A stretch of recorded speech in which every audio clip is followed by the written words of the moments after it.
In this episode, I sit on a shelf on a train. So it's not the most spacious if you try and sit up. And I go for a late night drive with a royal family. The Willie's car. Oh, this is so cool.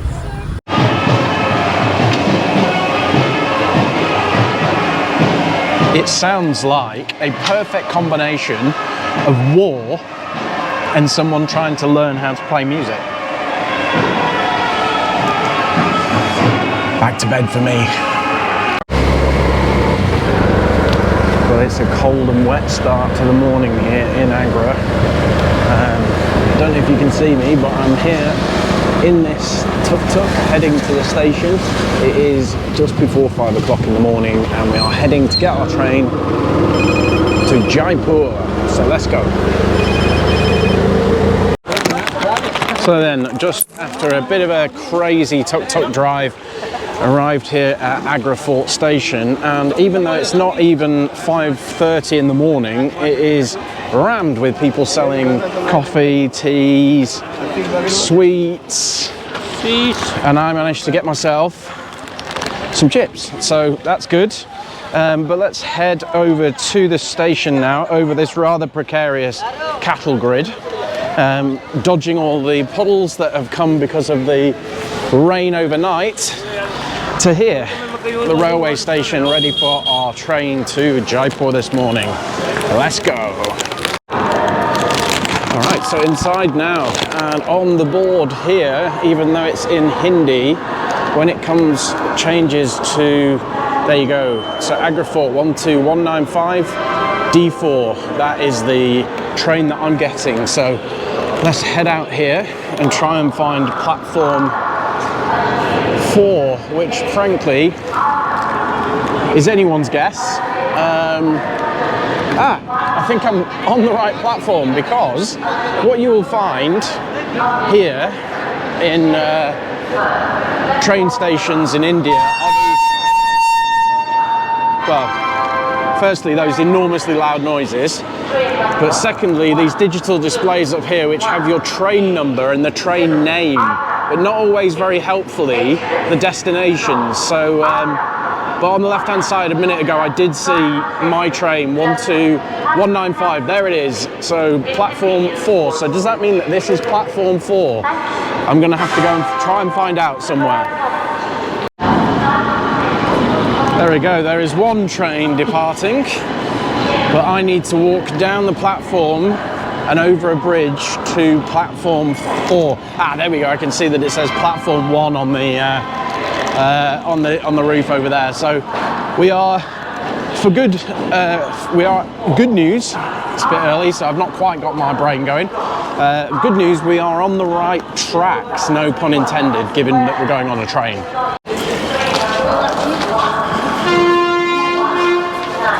There's a lot of beeping of horns, but I think I'm in the right direction. So then I found my seat, or not a seat, it's a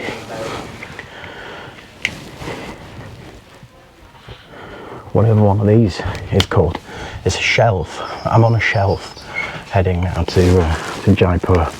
So this is a little bit like what the carriage looks like. So there I'm on one of these, on an upper, and I can tell you it's not that easy to get up and onto, but for the next 3 hours or so I will be in the prone position here, listening to a podcast, chilling out as we rumble through India. Cool. So it's not the most spacious if you try and sit up, that's for sure, but in the corner here I've got my snacks, got my water with some vitamin B tablets in it, got myself a makeshift pillow, my bag's there. That's all I need, really, to be honest. I think if I'd seen a picture of this, I'm not sure I'd have booked it. I'd probably rather a seat, but maybe this is more of the authentic experience of being on a train in India. So there we go, a bit of a panorama of our cabin area, and I'm going to chill here.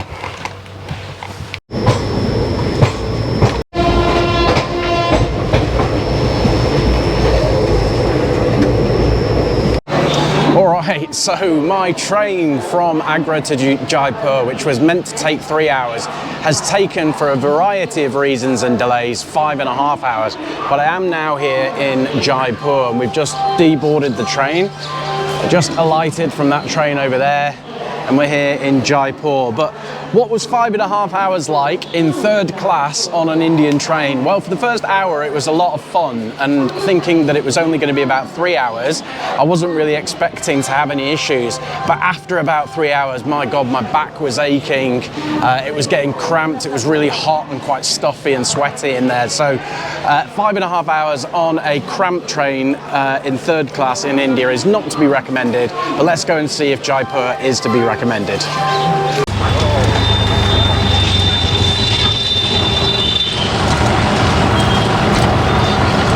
Riding through the streets of Jaipur now. Found ourselves stuck in some traffic already here in Jaipur. It's cold.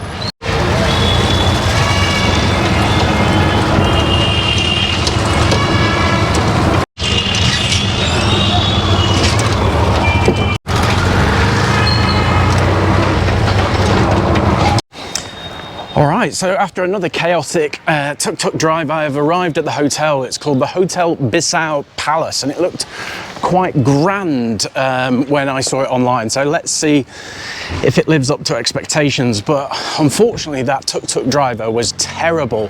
He was just constantly selling to me, wouldn't take no for an answer. Everything was about, please book my tours. I want you to spend time and money with me. And I was like, no, I've already booked everything. So it just seems like people here really only want to be nice to you if you're going to spend money with them, which I think is such a shame because India has so much to offer.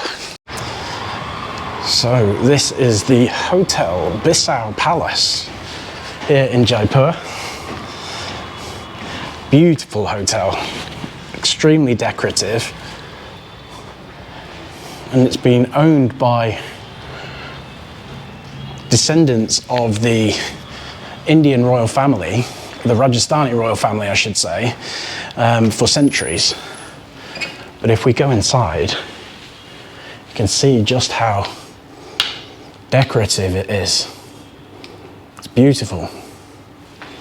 Now, back in the early 1990s, Princess Diana and Prince Charles, when they were married, came here as well. And if I can just find the light switch, doing this a bit on the fly, there we go. So you can see now the drawing room, also pretty spectacular, amazing artwork, collection of guns and other weaponry.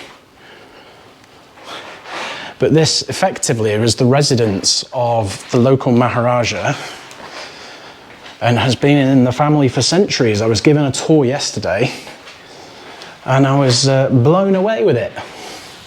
So I wanted to show you too. Look how ornate it is. So this is a little boutique hotel in the centre of Jaipur, super close to, let me just turn the lights off. There we go. Super close to all of the tourist sites, but an absolutely must-stay place. Absolutely amazing. This is the dining room. Look at that. And there is a famous, or I say famous, I will make it somewhat famous now, but there we go. There is the picture of Prince Charles and Camilla. Prince Charles at the time with Diana. This is the current Queen. That is her late husband, who unfortunately passed away recently, and that is their daughter. And I've met the family that live here to this day, and they're extremely welcoming. And they say that they don't want you to feel like it's a hotel.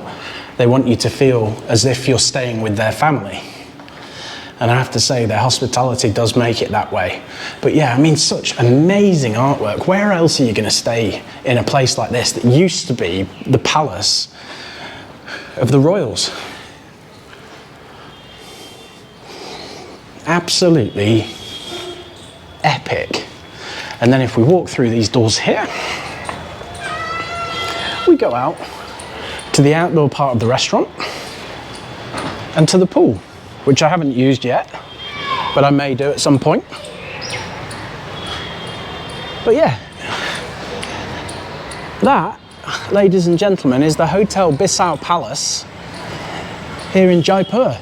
And I honestly, and I'm not just saying this because I'm staying here, you see, even the dog agrees. Hello, mate. Hello, buddy. Funny chap, aren't you? There we go. What I was going to say before I was rudely interrupted was that not just because I'm staying here, but because I genuinely mean it. I recommend staying here. It's very good value for money. It's something like £30 a night, which I think is really good value for money considering you've got a pool, there's a massage and treatment room, there's all sorts that you can do here. But because it's such a unique place and has so much history, gotta be recommended. And as if I haven't had enough of stairs today, I am climbing 3 floors towards those barking dogs, but more importantly because there is a view from the rooftop restaurant, so I'm keen to see what that looks like. Tomorrow in Jaipur there is a kite festival, so I'm interested to see that, but well, there's a lot of screaming, so there must be a festival or something going on just outside the hotel. Or it might be a school. Either way, it's just another example of how vibrant, just how vibrant this place is. I think I need to go up another floor. Yeah, here we go. We might be able to see what all the fuss is about now. Aha, out onto the rooftop restaurant. Hi. Ah, so it's on top of that building over there that they're partying. And down there.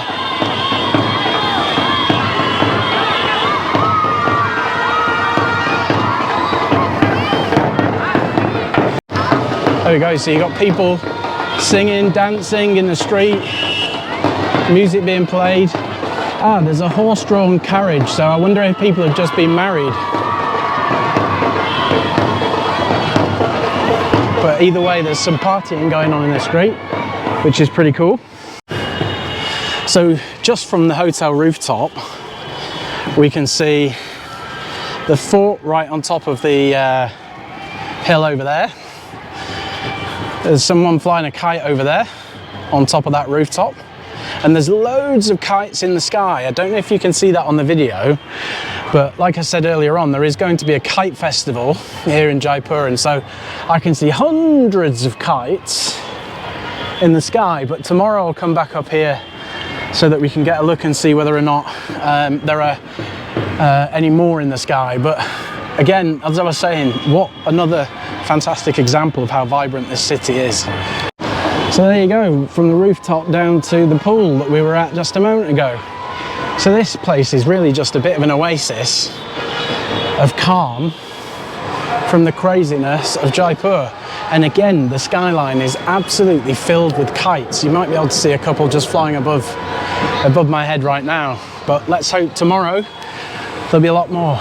Now, something else that's worth noting is that the Hotel Bissau have their own car. This is it's called a Willy 6, and it is an old car that was owned by the Maharaja, and if you so wish, you can rent it for about £120 for a night drive around the city.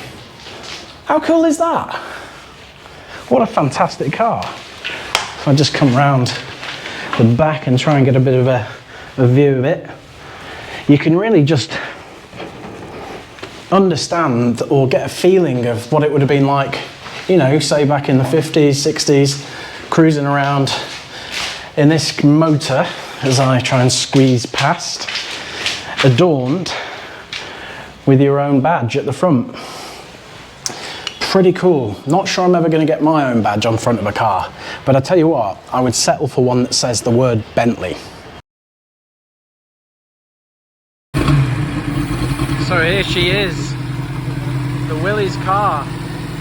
Absolutely spectacular. I've been talking to the owner of the property, and he said that they bought the car about 35 years ago, and have been doing it up ever since. It took about 15 years to do it up, but what a beautiful car this is. Absolutely extraordinary. And do you know what? They brought it out just for me to have a look at. Ah, I'm blown away. Listen to that engine.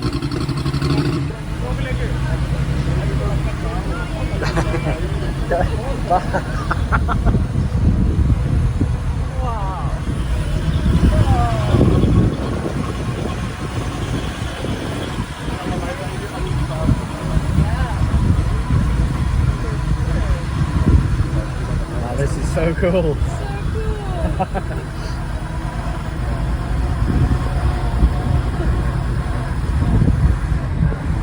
Takes you back, doesn't it? Makes you think what it would have been like all those years ago. What year is this? 31. Sorry? 31. 1931. And then we are home. This is our home. Here we go. Just in the palace. Back at the palace. God. The Duke and the Duchess of the Perfect.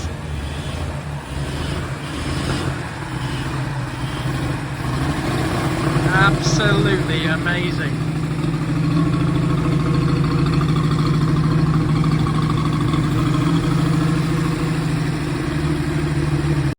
I've made a friend. Since my lunch has come out, I made a friend. Hello, buddy. Hello. How are you? Are you a good boy or girl? No, you're a boy. Hello. Hello. Hello. Hello. You're a doggy from the hotel, aren't you? A good doggy. Yeah. Oh, you've got a little bindi on. Oh, cool. Yeah, so I know what you want. You come here because I've got food. So I've just had some lunch and I've just ordered a beer. And those of you who are from the UK will be very familiar with this brand here, Kingfisher, but perhaps not in its true, authentic Indian format. So this will be my very first beer, and it says on the back, for sale in Rajasthan only, which is the province that I'm in. I'm in Rajasthan now in India, in Jaipur. And this will be the very first beer that I've had since I came to India. I tend not to drink when I'm actually away, so here we go, let's try it out. Oh, it's delicious. Oh, yes, very nice. It's like a pale lager, very light, crisp, refreshing, and as you can see, super cold, so cheers. Yummy. So there you go. That is the Hotel Bissau Palace here in Jaipur, a boutique hotel with tons of history and 1,000,001 things for you to look at. So I really recommend it over booking, say, one of the global chain companies, which, you know, whilst they're not bad, you know, it's somewhat not as unique as this and steeped in history. So I feel like I've really got a feeling for Jaipur and also what the Maharaja and the high life would have been like. But I'm back at my room now with my elephant and the Maharaja in the top of that, room 246, and I'm heading inside for some chill out time because I've done 12 kilometers today and I'm exhausted. So I'll see you tomorrow.